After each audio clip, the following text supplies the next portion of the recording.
Alright, mga kababayan, mga kaibigan, mga katokis, mga kapots, kamusta po kayong lahat? And once again, welcome back po muli dito sa ating mumunting channel, Simply Talkies Vlog. Tayo ay magbibigay lang po ng maiksing komento, opinion at reaksyon sa mga mainit na usaping pang politika sa ating bansa.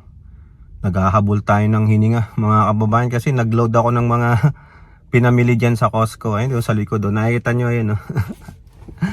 At muli makapag-video tayo, video vlog. Tagal na nating di ginagawa to, no? Nabibisi tayo eh. So pag-usapan natin mga kababayan, dalawang topic po, no? Yung inyong Congressman Meow Meow tinadtad ng kaso. Tinabunan ng kaso. Ito tatadta rin na tong pusa na ito. Malamang ito, baka ito mag-iiyak na rin ito sa nanay niya. Yung mga Gen Z, ninyong mga congressman, pag hindi nakayanan ang problema, pag hindi nasunod ang gusto, yon, mag-iiyakan sa mga saya ng kanilang mga nanay. Mga lembot joy po ang tawag dyan. Lembot joy, di ba? Tulad nung sinasabi ng isang senador na di umano yung nanay nung isang Gen Z singak-ngak nag-iiyak daw eh. Dahil di matanggap na binabatikos siya. Pwede ba naman yon mga kababayan? Ikaw, bumibira ka. Dapat matuto kang tumanggap din ng pagbira o pagkutya o pagbatikos. Kung hindi mo kaya yan, tangina, bakit ka mga lembot joy. At ganun din po mga kababayan, si Secretary Vince Dizon may sinabihang makapal ang muka. Dahil sa kapal ng mukha nitong mga hinayupak na ito, mukhang sila pa ang kawawa. Mga pabiktim ang mga magnanakaw, mga kababayan. Alright, so shout out po lahat sa inyo and may God bless us all. Okay, unahin natin si Congressman Meow Meow na mukhang tatadta rin na ito, no? Mukhang kadilaunan nito, baka hindi na ito magsilbi bilang representante ng kanyang distrito dyan sa Dasma, Cavite, kasi nga tinambakan po siya ng kasong cyber libel. 3 pa lang cyber libel case ang haharapin nito sa korte.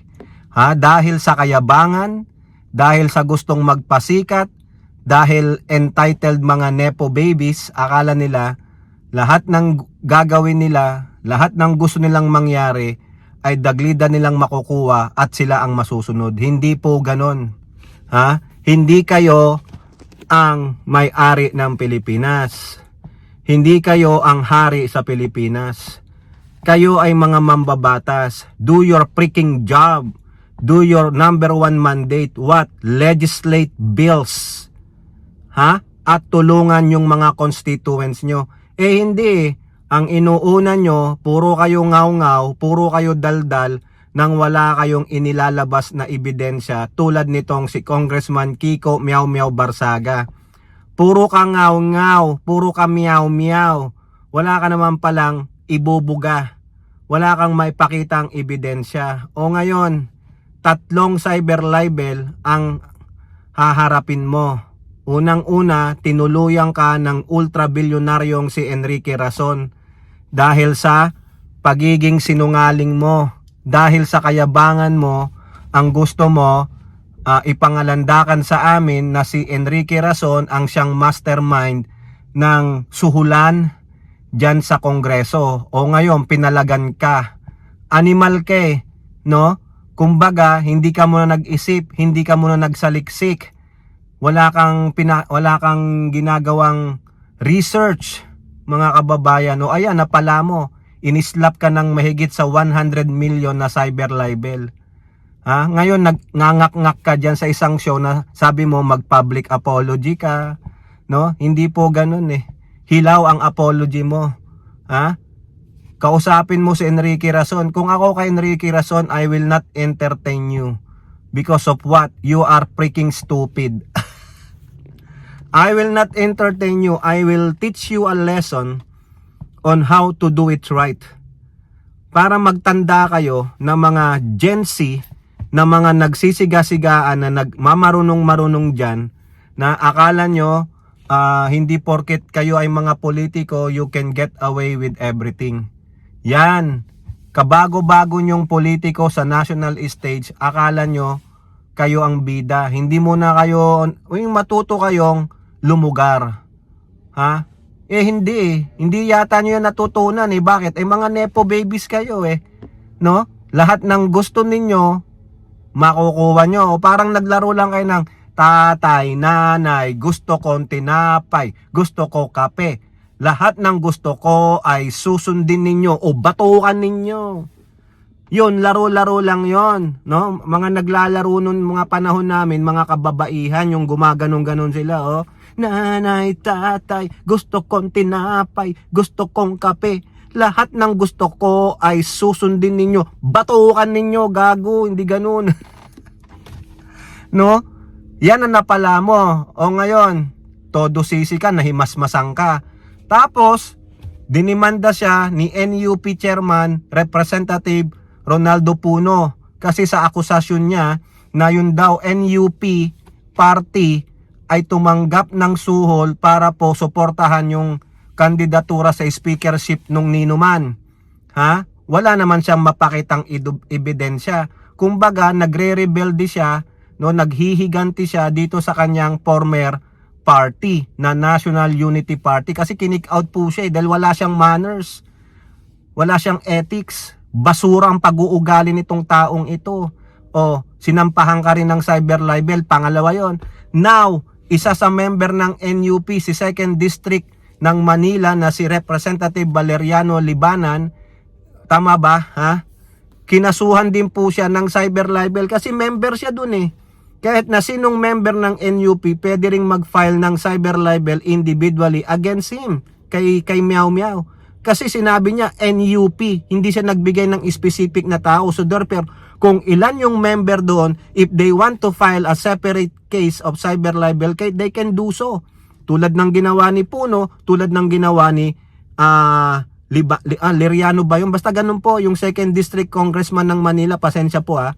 Oh, so tatlo. Magkano ang ano niyan, yung ano ba yan, damages, hindi ko po alam, baka million din yan. So tambak-tambak ka ngayon. Tapos may sedition case ka pa na sinampalaban sa'yo.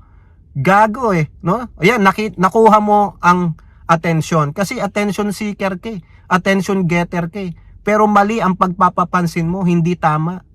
Mas marami pa ang napipikon sa'yo. Kung pwede ka nga lang batok-batukan, no? Ano kaya ang ginagawa ng magulang niyan, no? Sa bagay, hindi mo na matuturuan yan dahil matanda na eh. Nasa hustong edad na. Pero mali. Mali ang nakuhang ano nito. Turo. Dapat ito bigyan ng leksyon. Kaya tama po lang yan, no? Tadtarin ninyo. No? Tambakan ninyo ng kaso ang gago na yan. O ngayon, mukha po siyang basang pusa dun. Na, mag-public apology ako. Ganito. O, di ba? Yan na napala mo. Gago ka eh. O, dapat ka na talagang turuan ng leksyon. O now, punta naman tayo dito kay Sec Vince Dizon ng DPWH. Nung nalaman niya yung sinabi nitong si malaking kupal na si Pacifico Curly Discaya na parang feeling daw po nitong si Pacifico, sila pa ang ninanakawan ng gobyerno.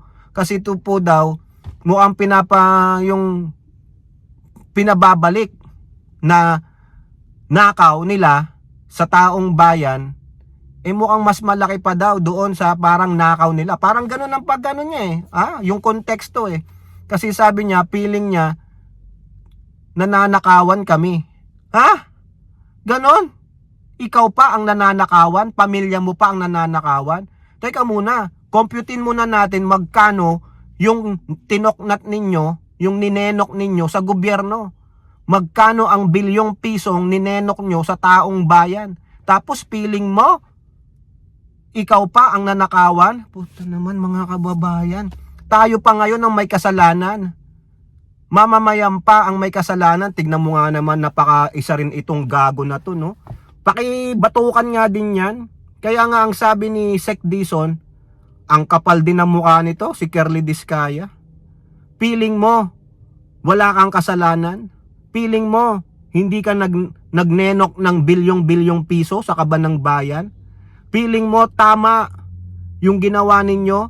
May mga ghost projects kayo, incomplete sub-standards project ng flood control. Yun na lang pagnanakaw na Hindi mo feeling yon na ginago ninyo ang taong bayan? Saan galing yung pondo na yon? Sa taong bayan. Kayo pasarap sa buhay. Yung mga mararalita dyan, yung iba, kumakain ba ng mahigit sa 3 beses sa isang araw? Baka nga 1 beses sa isang araw lang Tapos ang trabaho mahigit pa sa 8 oras, kayo hayahay, putang ina naman. Kaya tama lang na pagsabihan ka na makapalang mukha mo. Ina nito, mukha mo naman inchik itong gago na to. Sila pa ang nanakawan, feeling niya nananakawan sila. Lamunin mo pera mo. Wag nyo pong ilalagay yan sa witness protection program, maski na maggalaiti si Marcoleta. Nakakapiko, nakaka-high blood. Taong bayan ang ginago ninyo. Feeling mo ikaw pa ang nanakawan ng taong bayan? Puta, yung mga nakarinig pong mga senador na nandun sa Blue Ribbon Committee, sabi ni Risa Hontiveros, halos lahat kami malaglag sa kinaupuan namin Kaya tama si Senator Kiko Pangilinan. Kung dito na lang sa Senado, hindi kayo forthcoming, hindi kayo magsabi ng totoo, bakit pa kayo gagawing ilalagay sa witness protection program? Hindi nyo kayang bitawan yung perang ninakaw ninyo. Magna kayo magna. Magnanakaw, mandarambong kayo, tapos feeling mo ikaw pa ang nanakawan. Galing nga sa nakaw yung ibang yaman ninyo. Sinasabi na may mga pruweba, tapos sabi mo, kung pwedeng ibalik yung ninakaw ninyo, kayo pa ang nanakawan. Kaya tama lang, mga kababayan, na pagsabihan ito ng masakit na pananalita. Ako po, kakampi ko po si Vince Dizon. Kakampihan ko siya. Makapal ang mukha mo. Punyeta kang Pacifico Diskaya ka, Leche. Kapal ng mukha. Tangina, siya pa daw ang nanakawan. Feeling niya nananakawan siya. Gahaman, gamol, ganid. Murahin ninyo. Pagsalitaan nyo ng masama, yung gago na yan. Ina. Hayop talaga mga kababayan, parang yung hold upper O magnanakaw nang hold up ka o nahuli ka, nasaan yung hinold up mo? Asan yung 1,000? Bakit ko po ibabalik? Nanakawan nyo ako. Ganon? Talaga mga kababayan, kakagigil itong mga magnanakaw, mandarambong sa kaban ng bayan Ang kakapal ng mukha ninyo, saan ka kumukuha ng kapal ng mukha? Yan po ang sabi ni former President Pinoy, saan kayo kumukuha ng kapal ng muka? Sabi naman ni PBBM, mahiya naman kayo. Wala namang hiyayang Diskaya na yan Diba? Pinalamon mo sa mga mo, galing sa nakaw, naaatim nyo sa bagay, makakapal talaga ang mukha ninyo. Mga hayop. Diba? O magdemanda ka, demanda mo rin si Vince Dizon, sinabihan kang makapal ang mukha Makapal ang mukha, ang kapal ng mukha mo. Kasing kapal pa ng simento na yung size ay gis for gis. Oo. Hayop. Okay, kayo po, ano po inyong masasabi? Comment down below and don't forget to like and share. Hope to see you on the next videos. Bye-bye. God bless.